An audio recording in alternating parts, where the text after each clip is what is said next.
당시에 여러 도시들 가운데 아주 유서 깊은 그런 도시 가운데 하나입니다. 신약시대 때의 빌립보는 로마의 직속 그런 관할을 받는 그런 도시였고, 그렇기 때문에 빌립보에 사는 시민들은 거의가 다 로마의 시민권을 가지고 살아가는 그런 사람들이었습니다. 이 빌립보 교회가 처음에 세워진 것은 대부분의 여러분들이 다 아시리라고 생각합니다만은, 이 빌립보 교회가 세워진 것은 루디아라는 한 여성이 있었습니다. 자주장사를 하는, 아마 염료상을 하거나 어떤 천장사를 하는 그런 루디아라는 재력이 있는 그런 여성이 사도 바울을 만나고, 또 사도 바울이 빌립보 감옥에 갇혀 있을 때에 그 간수를 했는데, 그 간수의 일가 몇 명들이 기초가 되어서 시작된 교회가 빌립보 교회였습니다. 근데 이 빌립보 교회는 사도 바울에게는 특별한 교회입니다. 지난 수요일 날 우리가 살펴본 것처럼 빌립보 교회는 사도 바울의 선교 여행에 특별히 다른 교회가 관심을 갖지 않는 그런 재정적인 도움을 계속 지원해 줬던 그런 교회였기 때문에, 그리고 사도 바울이 감옥에 갇혀 있을 때에 아마 그 빌립보 교회의 사역자라고 생각이 되는 에바브로디도라는 사람을 사도 바울에게, 감옥에 있는 바울에게 파송을 해서 그 사도 바울의 그 감옥에 있는 그분에게 선교금을 이렇게, 그걸 한국에서는 뭐라고 그러죠? 감옥에 들어있는 분에게 이렇게 돈을 넣어주는 거, 그 일하고, 그리고 옆에서 간호도 해주고 그런 역할을 해줬어요. 빌립보서를 쓴 그 목적이 뭐냐? 그렇게 재정적으로 여러 가지로 후원을 하고 지원을 해줬던 그 빌립보 교회 내에 여러 가지의 어려운 문제가 있다는 것을 사도 바울이 듣게 됐어요. 그래서 그 빌립보 교회, 그렇지 않아도 내가 재정적으로 많이 후원을 받았던 교회, 사도 바울의 기억에 어느 여러 교회들보다도 기억이 많이 나는 그런 교회, 그런 교회 속에 어려운 문제 있는 것을 너희들이 이렇게 풀어가면 좋지 않겠냐 하는 그런 조언과 어드바이저를 해주기 위해서 쓴 책이 바로 우리가 읽은 빌립보라는 책이었습니다. 빌립보서였습니다. 오늘 내용 가운데 첫 번째 나오는 12절 말씀을 보니까 사도 바울이 자신이 지금 옥에 갇혀 있다는 것을 언급을 하고 있어요. 내가 지금 옥에 매여 있다는 단어를 썼어요. In chain for Christ 그랬어요. 내가 지금 감옥에 매여 있다. 감옥에 지금 갇혀 있다. 그렇지만 내가 감옥에 갇혀 있는 것 때문에 내 육체적으로나 정신적으로 내가 지금 어려웠고 힘이 들고, 내가 여기서 얼마나 지내는 것이 어려운지 당신들이 알아주길 원한다, 뭐 이런 하소연을 하기 위해서 감옥에 있다는 것을 지금 이야기하고 있는 게 아니라, 오히려 사도 바울은 내가 감옥에 들어옴으로써, 그 말은 내가 매임에 있음으로써 오히려 복음을 전파하는 일에 진전이 있게 되었다는 것을 너희들이 알기를 원한다, 그렇게 편지를 하고 있는 거예요. 우리는 성경을 읽으면서 그 속에서 어떤 그 진리를 깨달아야만 돼요. 우리는 성경을 읽으면서 우리 삶에도 이런 상황이 오게 될 때에 어떻게 처신할까 하는 그런 통찰력을 얻어야 돼요. 사도 바울이 빌립보 교회에 쓰는 서신의 제1장에서 인사와 너희들 때문에 내가 사랑을 많이 입었다는 인사한 그 다음에 바로 쓰는 내용이 내가 지금 감옥에 갇혀 있다. 근데 감옥에 갇혀 있는데 내가 감옥에 갇혀 있는 것이 얼마나 힘든지 아느냐? 밤에 잠을 자지 못하고 육체적으로 어쩌면 내가 자유를 잃어버리고 뭐 이런 하소연을 하는 게 아니라, 내가 오히려 감옥에 매임을 당함으로 인하여 오히려 복음을 전파하는 일에 진전을 갖게 되었다는 그런, 이런 것을 너희들이 알기를 원한다는 그런 내용. 여기에 진전이라는 단어가 쓰여졌어요. 프로코페라는 헬라어가 쓰여졌는데 영어로 보니까 advanced 그랬어요. 내가 진전이 있었다. 이 진전이란 말은 뭐 개척한다, 아니면 길을 열다, 길을 진행하다, 그런 것이에요. 내가 감옥에 들어옴으로 말미암아 복음을 전할 수 있는 길이 열리게 되었다는 말을 지금 하고 있는 것이에요. 와우, 굉장히 역설적인 말 아닙니까? 감옥에 들어가면은 일단 내 신변에 자유가 없는 상태인데 복음을 전하기는 뭘 전해? 내가 많이 디프레스 돼서 인생을 살아가야 될 텐데, 디프레스가 아니고 하소연이 아니고 내가 매임에 따라서 오히려 그것이 복음을 전할 수 있는 길이 열리는 기회가 되었다는 것을 반증을 하고 있는 거예요. 반증을 지금. 육신적으로는 내가 지금 매여 있어. 그러나 복음은 결코 어떤 것에도 매임을 받을 수 없는 하나님의 능력이 된다는 것을 사도 바울이 지금 빌립보 교회 성도들에게 이야기하고 있는 거예요. 아마 일반적인 사람들의 모습이었다면은 아마 저는 이렇게 한번 추측을 해봤어요. 빌립보 교회 성도들로서는 사도 바울로부터 무슨 내용을 듣기를 원했을까를 생각을 해봤어요. 아마 일반적으로라면은 예를 들면은 제가 어디에 선교 여행을 갔었다. 근데 내가 한 달 기한으로 선교 여행을 갔는데 여러분들에게 편지를 보낼 때 여러분들이 저에게서 기대할 것이 무엇인가 하는 것을 우린 일반적으로 expect 할 수가 있어요. 아마 그런 것이라면은 빌립보 교회 성도들로서는 지금 감옥에 계시는 사도 바울이 그분의 거취가 너무나 궁금한 거예요. 감옥 속에서 어떻게 지내고 있을까 하면 그래요. 여름이면 얼마나 더울까요? 겨울이면 얼마나 그 돌로 된 그런 감옥 속에서 얼마나 추울까요? 누가 먹을 거를 제대로 좀 주는가요? 아니면 거기서 음식이 어떤 음식이 나오는가요? 간수들은 사도 바울 선생님을 어떻게 어떻게 대해드리고 있습니까? 혹시 고문을 당하지 않습니까? 뭐 이런 것들에 가득 소식을 듣고 싶어하는 마음이 있었을 텐데, 지금 바울은 자신이 처해 있는 형편에 대해서는 한마디도 언급을 하고 있지 않다는 말이에요. 어디에 있는 분이, 감옥 속에 계신 분이 자기의 형편과 처지와 그 environment에 대한 것을 하나도 이야기하지 않냐고, 그 대신에 뭘 이야기하는가 하면 자신의 매임을 통해서 in chain for Christ, 예수 그리스도를 위하여 내가 매임을 받은 이것을 통해서 예수 그리스도가 시위대 안과 밖에 있는 여러 사람들에게 예수 그리스도가 전파되었다, 복음이 전파되었다는 것을 너희가 알기를 원한다, 이 말이야. So wonderful, so wonderful. 바울은 지금 physically 옥에 갇혀 있었지만 오히려 그 옥에 갇힌 그것을 기회로 삼아서 시위대가 뭔가 하면 갇혀 있는 곳이에요. 그 갇혀 있는 곳과 관련된 여러 사람들에게 복음을 전할 수 있었던 것을 말하고 있는 거예요.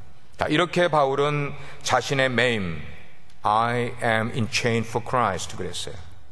자신의 매임조차도 복음 전도를 위한 기회와 도구로 사용을 하고 있는 모습을 보게 돼요.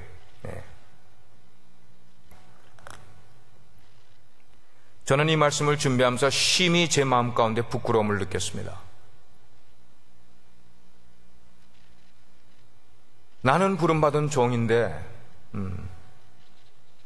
나는 왜 이와 같은 용기 있는 기회를 자원에서 갖고 있지 못할까 하는 부끄러움. 21세기를 살아가면서 모든 것이 다 갖춰져 있고 평안하고 건강하고 풍요롭고 이런 가운데서, 하나도 구속받는 것 없는 이런 가운데서 어찌 복음 전파를 위한 이 내 환경을, 이 건강을, 이 평안함을, 이 넉넉함을 복음 전파의 기회와 도구로 삼고 있지 못하고 있는 걸까? 저는 그래서 두 가지의 질문과 거기에 대한 도전을 저와 여러분에게 주는 걸로 한번 이 말씀을 생각을 해봤어요. 첫째는 어떤 질문을 저와 여러분이 스스로 해보는가 하면은, 우리 각자가 현재 우리들의 삶 가운데 무언가 얽매이고 있는 그런 매임이 있는가를 한번 생각해 보자는 거예요. 저에게도, 저는 이미 생각을 해봤고, 여러분들에게 여러분의 현재 살아가고 있는 삶 가운데 무언가가, 어떤 것인가가 여러분을 얽매고 있는 매임이 어떤 것이 있는가, 그럼 그게 무언가 하는 것을 생각해 보자는 것이에요. 그게 직장인가? 그게 돈 문제인가? 건강인가? 가정의 문제인가? 아니면 교회 문제인가? 무엇이 여러분들의 삶을 현재 매어 놓은 것과 같은 그런 상황이 무언가 하는 것을 생각해 보자는 것이. 두 번째는 뭐냐면 그 매임, 내 삶을 자유롭게 만들지 못하고 내 삶을 구속하고 있고 내 삶을 무언가 얽매여 있는 바로 이것, 바로 이것이 오히려 이것을 복음을 전할 수 있는 기회로 사용할 수는 없을까 하는 것을 고민해 보자는 거예요. 누구처럼요? 사도 바울처럼. 어떻게 하면은 나의 매임을, 내 환경과 내 상황의 매임을 전도의 기회로, 예수 그리스도를 증거할 수 있는 기회로 삼을 수 없을까? 그래서 14절 말씀을 보게 되면은 어쨌든 자신의 매임이 계기가 되어서 감옥 밖에 있는 그런 형제들에게 여러 명에게, 다수라고 이야기를 했어요. 여러 명이 사도 바울이 감옥에 갇혀 있는 그 갇혀 있다는 소식을 들었던 그 시위대 밖에 있는 여러 명의 형제들이 도전을 받고 예수 그리스도를 더 열심히 증거하는 일이 되게 되었다 하는 것을, 그 소식을 사도 바울이 감옥 속에서 들으니까 너무나 기쁜 거야. 너무나 기쁜 거야.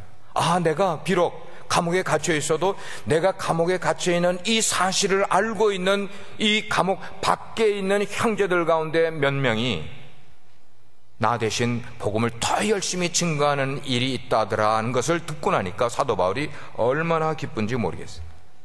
얼마나 기쁜지.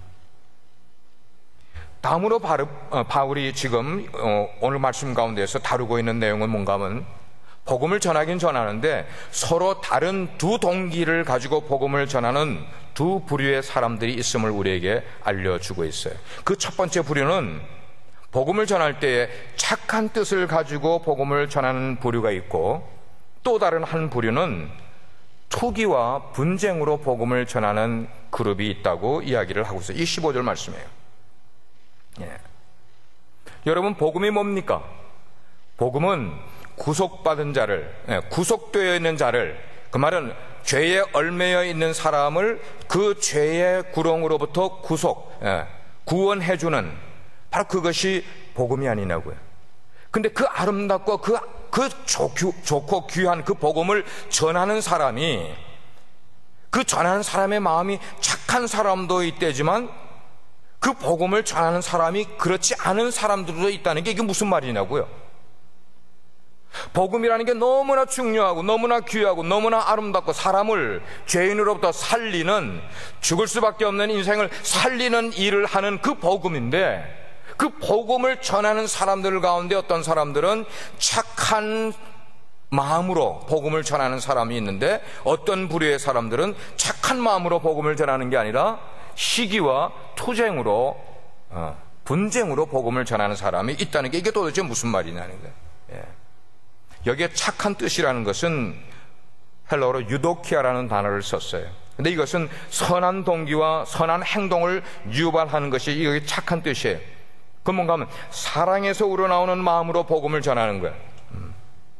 예수님이 원하신 건 그 마음이었을 거예요. 사랑하는 마음으로, 그 사람을 긍휼히 여기는 마음으로, 불쌍히 여기는 마음으로, 그 사람이 비록 가난한다 할지라도, 그 사람이 교육을 받지 못한 사람이라 할지라도, 그 사람이 나와 피부색이 다른 사람이라 할지라도, 그 사람이 내가 가까이 있는 사람이 멀리 있는 사람이라 할지라도, 여하튼 내 마음에서 사랑이 새어나가서 그 사람에게 전달되는 그런 마음으로 복음을 전하는 사람. 그러나 다른 이들은 투기와 분쟁으로 복음을 전한다고 말하고 있어요. 17절 말씀을 보니까 이렇게 말하고 있어요. 그들은 나의 매임과 사도 바울이 지금 감옥에 갇힌 것, 그것에 괴로움을 더하게 할 줄로 생각해서 순수하지 못하게 다툼으로 그리스도를 전파한다, 이 말이에요. 여러분, 이게 무슨 말이냐고요?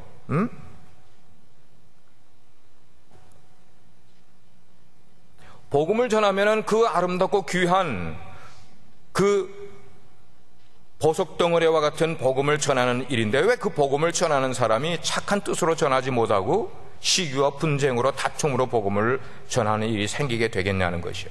왜 그럴까?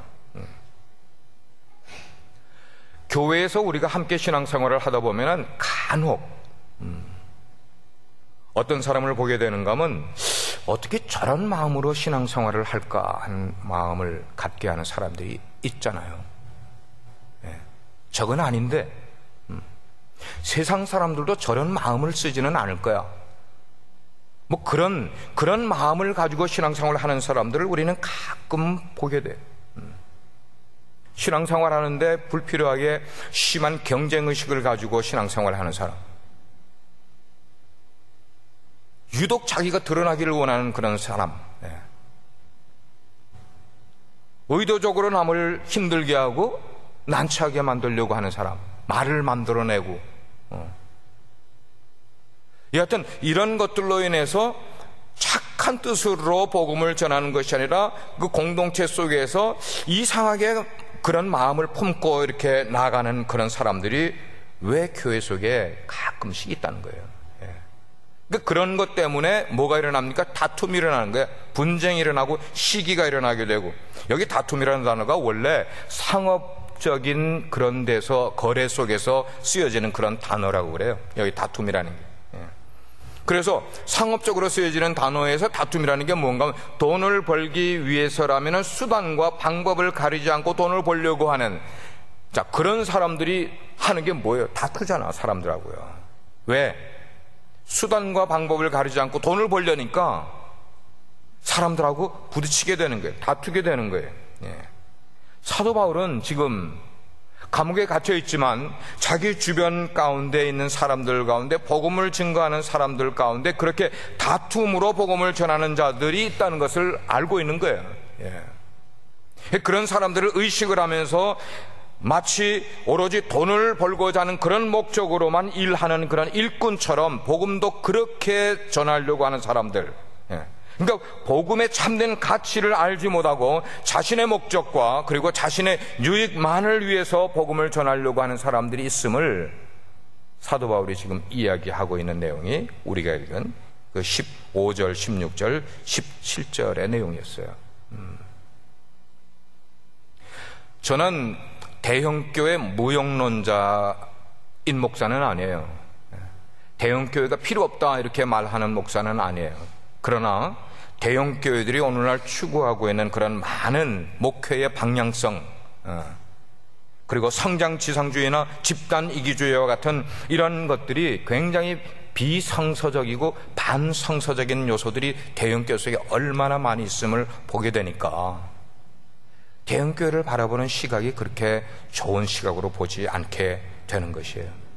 그런 대유 때문에 중소교회들 가운데 문을 닫는 교회들이 얼마나 많이 생겨나는지 몰라요. 마치 재벌이 문어발처럼 자기가 고유해 해야 될 그런 사업뿐만 아니고 중소기업들이 하는 사업까지도 다 벌려가지고 떡떡떡떡 여기저기다 세우니까 그 주변에 있는 소매상 가게들이 다 죽어버리는 것처럼 오늘날 대형교회들이 그런 식으로 그래서 자기 브랜드네임을 만들어가지고 도시마다 똑같은 이름의 교회들을 세우니까 사람들은 그 브랜드네임을 따라서 그냥 몰리는 거야. 그냥 몰리는 사람도 어리석고 그런 교회를 세우는 목회자나 교회들도 어리석은 것, 이게 비성서적이라는 거야. 지금 이야기하는 거야. 그래서 거기다가 뭐 별별 이상한 이름들 다 붙이잖아요. 뭐 세틀라이트 처치, 캠퍼스 처치, 뭐.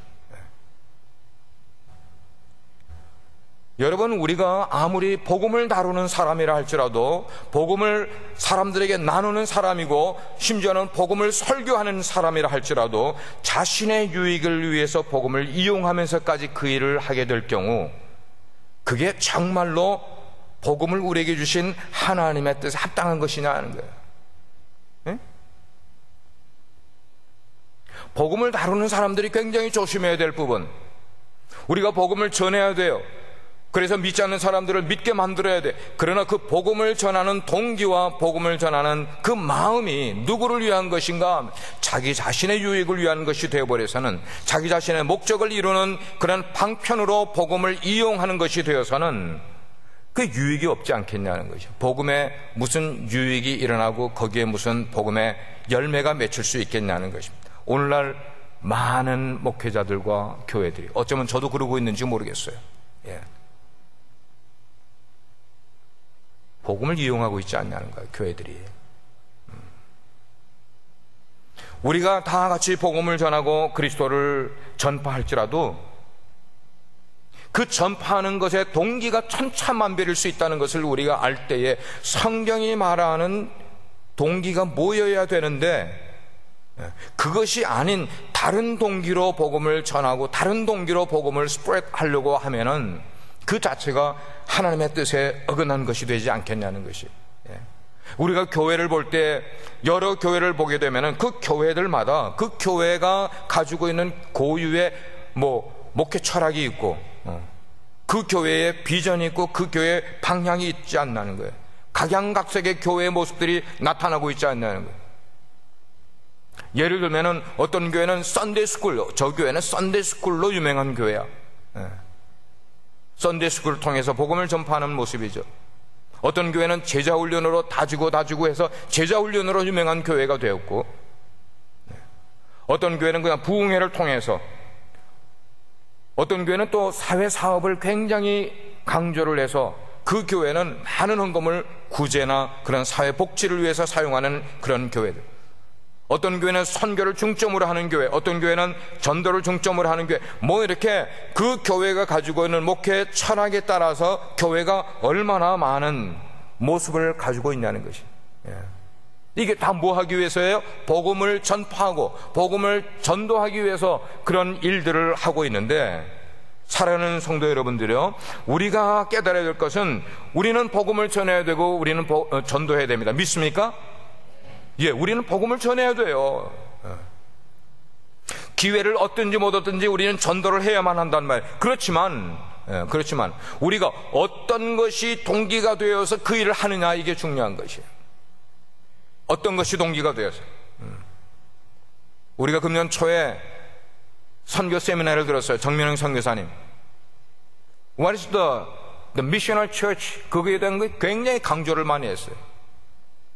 그냥 이렇게 저렇게 선교하면 그게 미셔널 처치인가? 동기가 뭐냐 하는 거예요. 동기가. 그래서 우리가 복음을 증거하고 아니면 전도를 하되 그거를 하는 동기가 무엇인지를 우리가 다시 한번 우리 스스로를, 우리 속에 있는 그 동기를 한번 점검해 볼 필요가 있다는 것입니다. 그럼에도 불구하고 사도 바울이 감옥 밖에서 일어나고 있는 그 좋고 나쁜 상황들을 감옥 속에 있으면서 들어요. 감옥에 비지팅하는 사람들을 통해서 밖에서 이루어지고 있는 그런 일들을 쭉 들어서 알고 있어요. 그래서 그 들은 내용들 가운데는 진실함으로 복음을 전하는 사람들도 있었지만, 겉으로는 복음을 전하는 척하면서 실제로는 자신의 이익을 챙기는 그런 복음 증거자들도 있다는 것도 사도 바울이 지금 사람들을 통해 다 들었어요. 그러면서 사도 바울이 그런 것 가운데 결론을 우리에게 딱 주는 내용이 참 중요한 내용을 결론을 주고 있더라고요.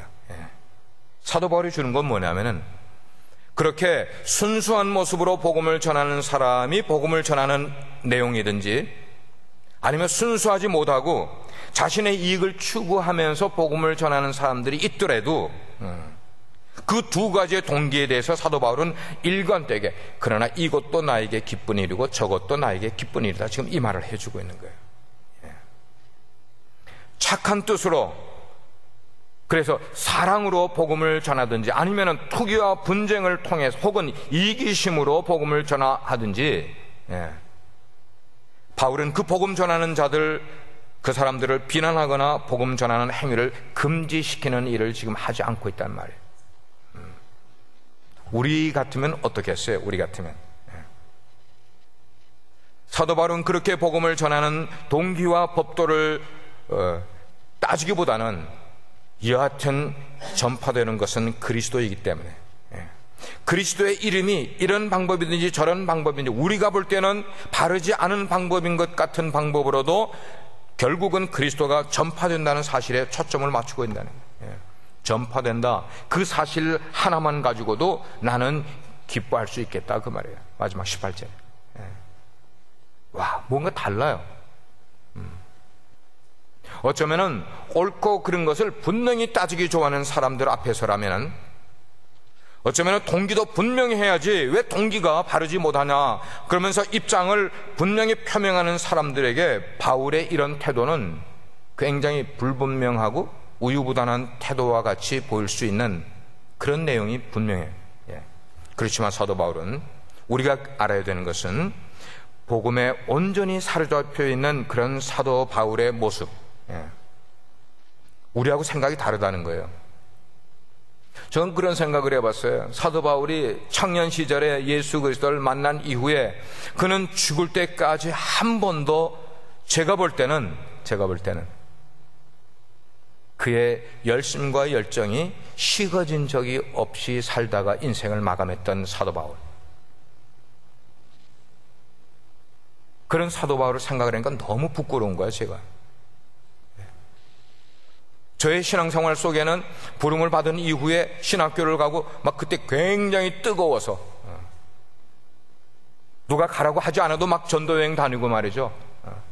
누가 하라고 하지 않아도 그냥 사람들 많이 모이는 가운데 가서 복음을 1:1로 전하고 그렇게 구원하고 영접시키고 그렇게 했던 그런 열정과 이런 것들이 목회를 하면서 어떤 때는 슬럼프에 빠지고 또 어떤 때는 또 열심을 냈다가 또 어떤 때는 슬럼프에 빠지고 뭐 이런 저의 모습을 보니까 얼마나 부끄러운지 모르겠어요. 사도 바울은 안 그런 것 같아요. 사도 바울은 한 번도 신앙의 슬럼프를 겪지 아니하고 물론 로마서를 보게 되면 그의 내면의 갈등은 많이 있었어요. 자기의 한쪽에서는 정말 선한 일을 하려고 하는데 또 한쪽에서는 세상의 정욕적인 그런 것을 따르고 싶은 그런 마음이 늘 충돌하는 그런 내면의 갈등을 표현하기도 했지만 그러나 그것은 그의 내면의 갈등이었지 그의 신앙생활의 모습은 그렇지 않았던 것 같아요. 한 번도 그런 기간을 거치지 않고 죽을 때까지, 죽는 순간까지 그는 최선의 신앙생활, 열정 있는 신앙생활, 열심을 다하는 신앙생활을 살았던 사도 바울의 모습. 그러한 사도 바울이 말하기를 이러한 방법도 좋은 것 같지만 그러나 우리가 생각할 때 별로 좋지 않은 방법 같은 동기도 불순하고 시기의심이 있고 분쟁이 있고 하는 그런 식으로 복음을 전하는 이런 것의 결과도 결국은 그리스도가 전파되는 것 때문에 나는 기뻐할 수 있다고 말할 수 있는 사도 바울의 이 넓은 마음. 바울이 볼 때는 한 사람의 영혼이 너무나 중요했어요. 너무나 중요했기 때문에 그 한 사람에게도 더 복음, 예수 그리스도가 전파되는 것이 중요하다고 생각을 했고 그 사실 때문에 나는 생각만 해도 기쁘다 그렇게 표현을 하고 있는 거예요. 흔히 빌립보서를 많은 사람들이 기쁨의 서신, 그래서 우리가 알기도 빌립보서는 기쁨의 서신이라고 이야기를 해요. 그래서 거기에는 빌립보서에는 기뻐하라, 기뻐하다 이런 단어가 9번이나 등장을 해. 그 짧은 몇 장의 서신 가운데서 9번이나 이 기뻐하다는 그런 단어가 등장을 해. 근데 이 9번의 기뻐하다는 단어 가운데 우리가 알아야 될 것은 5번이 어떤 형으로 사용된 동사였냐는 거예요. 그것은 명령형 동사였다는 것이죠. 그 말은 뭐예요? 기뻐하라는 명령이었다는 거예요. 기뻐하라.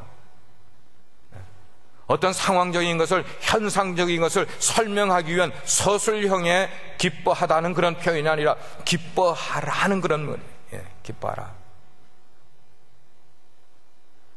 바울이 이 서신에서 언급하고 있는 그런 것은 어떤 상황이 되었을 때에 그 상황의 결과로 너희들이 기뻐하는 삶을 살아라, 지금 그런 정도의 기뻐하라는 표현이 아니라 여기서 말하는 것은 의지적인 기뻐하라는 모습, 명령형의 기뻐하라는 모습. 그러니까 어떤 상황에서도 어떤 처지에서도 의식적으로 그리고 의지적으로 기뻐하라는 권면을 하고 있는 거예요. 말하자면은 전천후 기뻐하라 이 말이에요. 전천후 기뻐하라. 그게 무슨 말이에요? 날씨가 좋을 때든지 날씨가 나쁠 때든지 폭풍이 일든지 눈이 오든지 거기에 상관하지 말고 너희는 기뻐하라 이 말이에요. 기뻐하라. 아멘.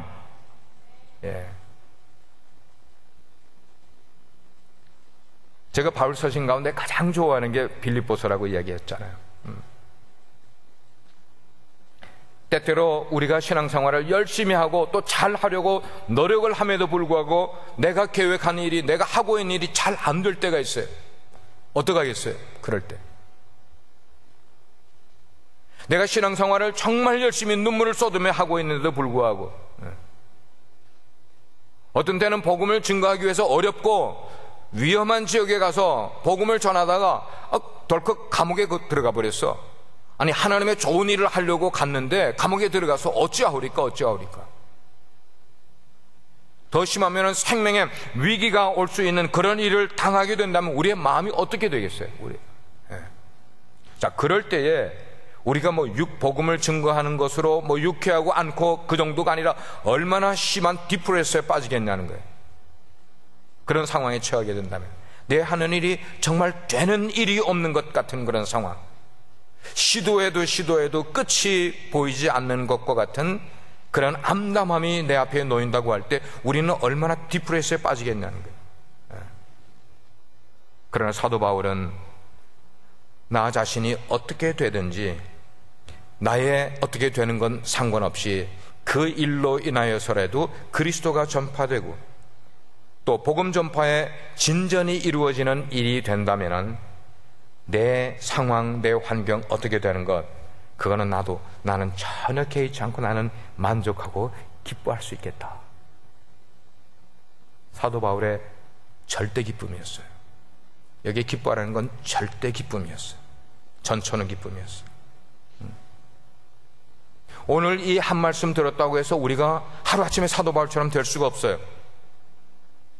하루아침에 우리가 우리 마음에 어떤 상황이 오더라도 전천후 기쁨을 가지는 신앙의 삶을 살아갈 수는 없어요. 그러나 조금씩 사도 바울을 닮아가려고 애를 쓴다면, 그렇게 수고한다면, 그래서 우리의 삶 가운데 정말 옥에 갇히든지 자유하든지 내가 사람으로부터 사랑을 받든지 아니면 사랑이 아니라 시기를 받고 미움을 받는 일이 있다 할지라도 여하튼 복음이 전파되고 그리스도가 전파되는 것을 보는 것으로 기뻐할 수 있는 우리의 신앙의 모습이 된다면, 그리고 그런 일들로 인해서 우리들의 삶 가운데 정말 복음으로 기뻐할 수 있는 저와 여러분 될 수 있기를 주님의 이름으로 축원합니다. 아멘. 기도하시겠어요? 우리가 이 시간에 한 3분 동안 좀 기도 좀 했으면 좋겠습니다. 그 기도 제목은 내가 좀 복음 때문에 기뻐한 삶을 살고 싶습니다. 주님, 내 삶 때문이 아니고 내 환경 그것 때문이 아니고 복음 때문에 기뻐할 수 있는 삶을 살기 원합니다. 내가 조금씩 사도 바울을 닮아갈 수 있는, 그래서 내 환경이 나빠도 어려워도 뭔가 막혀 있어도 그런 가운데서도 내가 정말 기뻐할 수 있는 그런 절대 기쁨, 전천후 기쁨, 주님 그런 기쁨을 갖고 싶습니다. 우리가 이 시간에 한번 주님을 한번 부르고 주님 한번 부르고 같이 한번 기도하도록 하겠습니다. 주님, 아버지 하나님, 내 삶 가운데 어떤 어려움이 있고 어떤 난관이 있어도 내 삶을 만드시고 내 삶에 기회를 주시고 내 삶을 이끌어 가시는 그 하나님의 은혜가 너무나 놀랍고 너무나 귀하겠어요. 하나님, 그 귀한 것 때문에 내 삶의 은혜를 깨닫고 주여 그 은혜가 우리 삶 가운데 줄 수 있는, 아버지 채워질 수 있고 경험될 수 있는 그런 삶을 살아주시구나. 오 하나님, 도우시옵소서. 우리 인생에 지치지 않게 하여 주시고 인생에 낙심되지 않게 하시고 주저앉지 않게 하여 주시고, 오 주님, 하나님을 인하여서 아버지 전능하신 하나님을 인하여서 모든 일에 가능하신 하나님을 인하여서 주여 우리들의 마음 가운데 전적인 기쁨을 가질 수 있는 저희들 되게 하여 주시옵소서. 복음 때문에 기뻐할 수 있는 저희들 되게 해 주시옵소서. 오 하나님, 그렇게 우리를 만들어 주시고